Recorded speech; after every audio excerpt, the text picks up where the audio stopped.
Brain stroke heart attack के जैसा ही एक कारण है सडन डेथ का। यानी आप नॉर्मल अपने घर का काम कर रहे हैं या बाहर घूमने फिरने जा रहे हैं या जॉगिंग कर रहे हैं या एक्सरसाइज कर रहे हैं और अचानक से ब्रेन स्ट्रोक आता है और इंसान की तुरंत अचानक मौत हो जाती है। ये भी एक बहुत बड़ा कारण बन रहा है आजकल इंडिया में।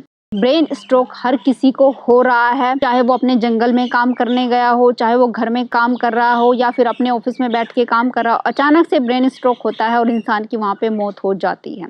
अब ये क्यों हो रहा है, इसका कारण क्या है और इससे अगर आप बचना चाहते हो तो आपको क्या करना चाहिए, कौन सा फूड खाना चाहिए, कौन सा फूड इसके लिए जिम्मेदार हो सकता है। ऐसी कौन सी बड़ी प्रॉब्लम है अगर आपके साथ वो चीज हो रही है कि कोई डिजीज है जो आपके साथ आ रही है, आपको परेशान कर रही है, आप उस पर ध्यान नहीं दे रहे हैं, जिसकी वजह से आपको भी ब्रेन स्ट्रोक आ सकता है। तो पहले से ही ध्यान दीजिए, उससे बचिए, उसको ठीक कर लीजिए ताकि भविष्य में आपको ब्रेन स्ट्रोक जैसी प्रॉब्लम कभी भी क्रिएट ना हो। तो चलिए सारा डिटेल में जानते हैं, इस वीडियो को शुरू करते हैं। हेलो फ्रेंड्स, मैं सुमन चौहान, सर्टिफाइड डाइटिशियन, न्यूट्रिशनिस्ट, आपकी फिटनेस ट्रेनर। मेरे चैनल देसी इलाज में आपका स्वागत है।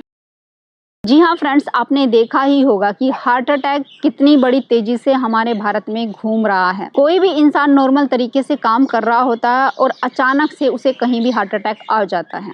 अब ऐसी ही एक बड़ी प्रॉब्लम और आ गई है जिसका नाम है ब्रेन स्ट्रोक। ब्रेन स्ट्रोक भी एक ऐसी ही चीज, आपको पता भी नहीं चलेगा।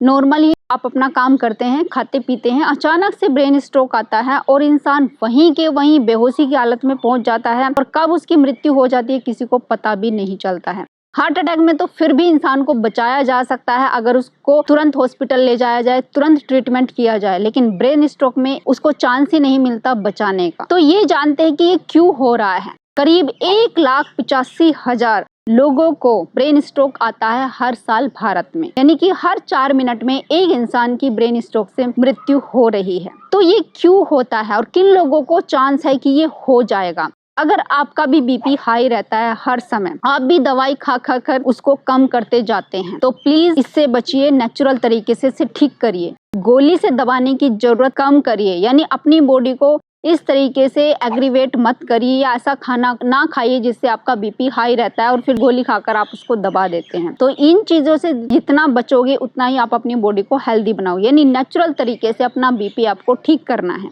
अब उसमें कौन सा फूड है जो आपके बीपी को हाई करता है और कौन सा ऐसा फूड है जो डेली रूटीन में शामिल करके आप सबसे पहले तो अपने बीपी को ठीक कर सकते हैं और दूसरी चीज पे ब्रेन स्ट्रोक जैसी प्रॉब्लम से बच सकते हैं। अब ये ब्रेन स्ट्रोक होता क्या है और कैसे होता है।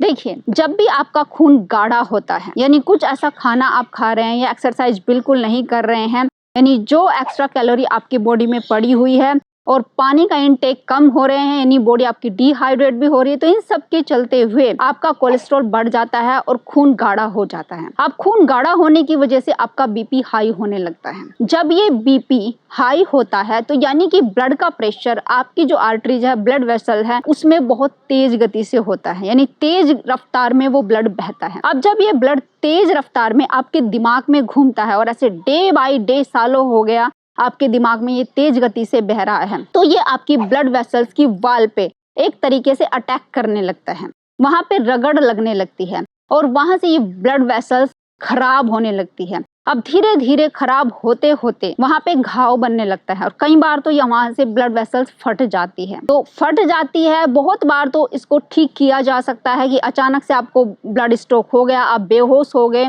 तो वो खून जो होता है आपकी नाक से बहकर बाहर आ जाता है, तो फिर भी चांसेस है कि आपको बचाया जा सकता है। लेकिन कई बार आपकी नसें उस जगह से फट जाती है कि खून या आपके दिमाग में ही जम जाता है। अब होता क्या है कि जैसे ही आप ऐसा खाना खाते हैं, या तो फ्राइड फूड खा रहे हैं या आप बहुत ज्यादा सोडियम रिच फूड खा रहे हैं जिसमें नमक की मात्रा ज्यादा होती है, जैसे कि मैं बात करूं कि चिप्स हो गए, कुरकुरे हो गए, जितना भी पैकेट फूड आप खाते हैं, आप ये सोचते हैं कि तो मीठा नहीं है, इसको तो हम किसी भी टाइम खा सकते हैं, लेकिन उसमें नमक की मात्रा बहुत ज्यादा होती है जो कि आपके बीपी को हाई रखती है, यानी आपके खून में हमेशा सोडियम की मात्रा ज्यादा रहती है, आपको पता भी नहीं चलेगा। लेकिन जो ऐसा खाना आप खा रहे हैं उसमें कितनी जल्दी नमक आपकी खून में ज्यादा से ज्यादा जा रहा है, आपके बीपी को हाई कर रहा है, ये आपको पता भी नहीं चलता है। तो ऐसे फूड से आपको बचना है। आपको अपने घर का नॉर्मल खाना खाना है। बाहर के जितने भी नूडल्स होते हैं, बर्गर होते हैं, पिज्जा होते हैं, तो उनसे आप बच के रहिए, कम से कम खाइए। इसके साथ ही एक्सरसाइज अपने रूटीन में शामिल करिए जो स्ट्रेस से हमें दूर रखती है। जरूरत से ज्यादा प्रेशर लेना भी एक कारण बनता है बीपी हाई होने का। तो प्रेशर अगर आपके दिमाग पर क्रिएट हो रहा है, आप बहुत ज्यादा अशांत फील कर रहे हैं, स्ट्रेस में हैं, तो एक्सरसाइज जरूर करिए या बाहर घूमने जाइए। अब कौन सा ऐसा खाना है जो आपके खून को गाढ़ा होने से बचाता है, इसके साथ में ब्लड क्लॉटिंग ना हो, उससे आपको दूर रखेगा, ये आपके साथ नहीं होने देगा जिंदगी भर भी। तो मैं वो बताने जा रही हूँ आपको 3 चीजें जो कि स्पाइस है वो अपने खाने में जरूर ऐड करने चाहिए। नंबर 1 टर्मरिक हल्दी, नंबर 2 क्यूमिन सीड जीरा, नंबर 3 धनिया। आप हरा धनिया भी ले सकते हैं या धनिया के जो सीड्स होते हैं उसका भी यूज अपने खाने में कर सकते हैं। ये तीनों स्पाइस अगर आप अपने खाने में ऐड करते हैं तो ये आपके ब्लड को थिन रखते हैं, जिससे आपका बीपी हाई नहीं होता और ब्लड क्लॉटिंग से आप बचे रहते हैं। इसके साथ ही ऑक्सीडेटिव स्ट्रेस जो आपकी बॉडी पे होता है, फ्री रेडिकल्स का जो हमला आपकी बॉडी पर होता रहता है, जिसकी वजह से आपकी बॉडी डैमेज होती है, तो उससे प्रिवेंट करते हैं आपकी बॉडी को। तो 3 मसाले ये आपको जरूर ऐड करने हैं। इनको आप कच्चा भी खा सकते हैं या फिर पानी में उबाल के भी खा सकते हैं, जैसे आप खाना चाहे वैसे आप खा सकते हैं। सेकंड चीज, 2 चीजें जो मेन है, नंबर 1 लहसुन, नंबर 2 प्याज, आपको अपने खाने में जरूर ऐड करना चाहिए। आप इनको कच्चा खाएंगे तो आपको डबल फायदा मिलेगा, लेकिन सब्जी में डालकर भी खा रहे हैं फिर भी कहीं ना कहीं फायदा मिल जाता है। अब इनके अंदर एक कंपाउंड होता है एलिसिन, खास करके लहसुन के अंदर, जो कि एक सल्फर कंटेनिंग कंपाउंड है। ये ब्लड क्लॉटिंग से तो आपको बचाता ही बचाता है, आपके ब्लड को क्लॉट होने से रोकता है, साथ में ही इन्फ्लामेशन को रिड्यूस करता है।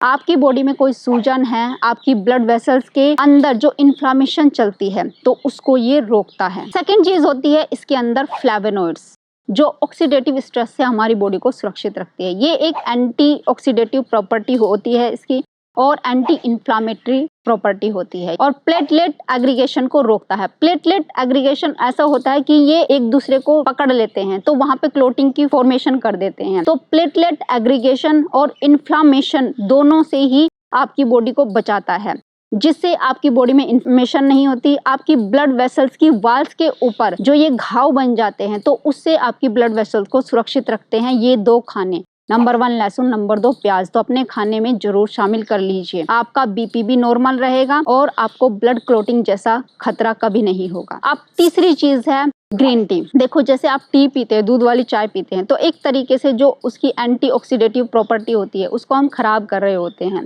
क्योंकि उसमें हम चीनी भी मिला देते हैं। तो या तो आप ब्लैक टी पी सकते हैं, अगर कॉफी पीना चाहते हैं तो वो भी ब्लैक कॉफी पीजिए, उसमें चीनी मत डालिए, क्योंकि इसके अंदर जो एंटीऑक्सीडेंट प्रॉपर्टी होती है तो उससे फिर हमें फायदा मिल जाता है।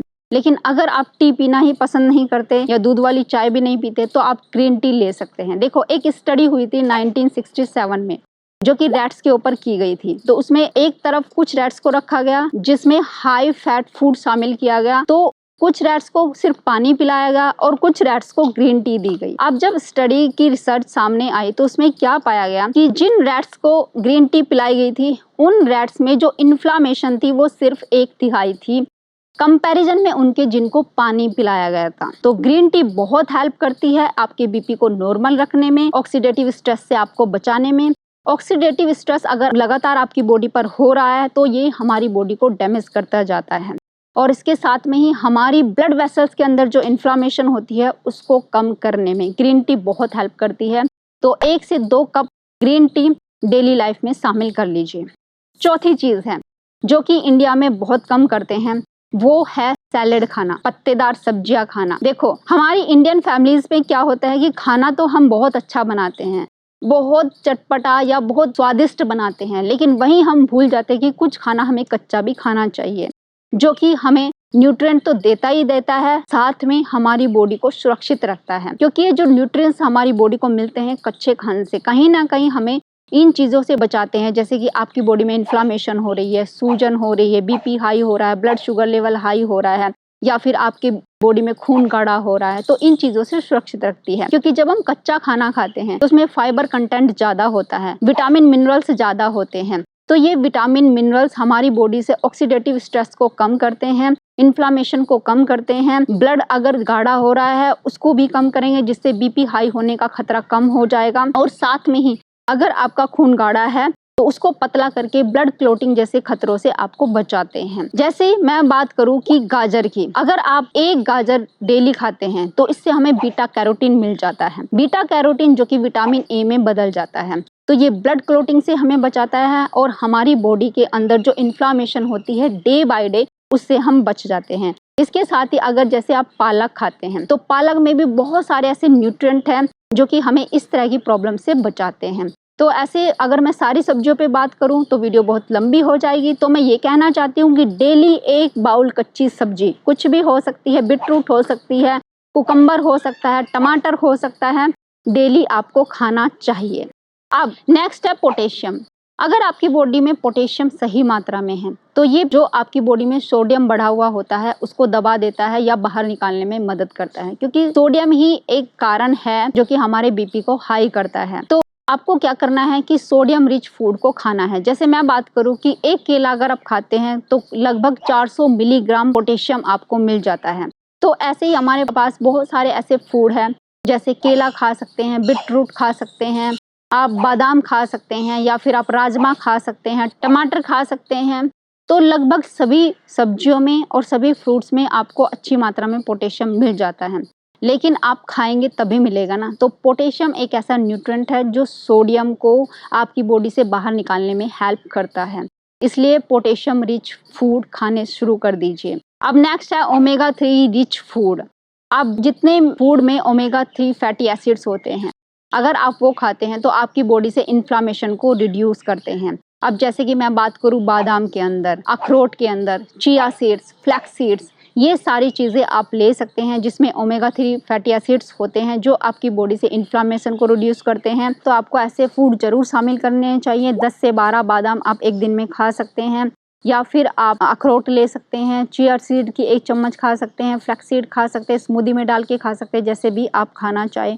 ऑक्सीडेटिव स्ट्रेस से आपको बचाते हैं, इन्फ्लामेशन कम करते हैं। इसी के साथ ये सारे फूड शामिल करके आप अपने आप को सुरक्षित रख सकते हैं, ब्लड क्लॉटिंग से बचा सकते हैं सारी जिंदगी के लिए। और जैसे कि मैंने आपको बताया कि अच्छी नींद लेना जरूरी है और साथ में ही एक्सरसाइज का भी रूटीन बना लीजिए। डेली आधा घंटे की आप वॉकिंग कर सकते हैं, या कोई भी एक्सरसाइज, योगा, प्राणायाम जो भी आप शामिल करना चाहते हैं, जो आपको अच्छा लगता है वो जरूर शामिल करिए और अपने आप को खतरनाक बीमारी से बचा सकते हैं पूरी जिंदगी के लिए। उम्मीद है आज की वीडियो आपको बहुत पसंद आई होगी, आप लाइक शेयर भी करेंगे। अगर आप मेरे चैनल पर हैं, चैनल को सब्सक्राइब कर लीजिए। तो फिर मिलती हूँ नेक्स्ट वीडियो में, तब तक के लिए बाय, टेक केयर।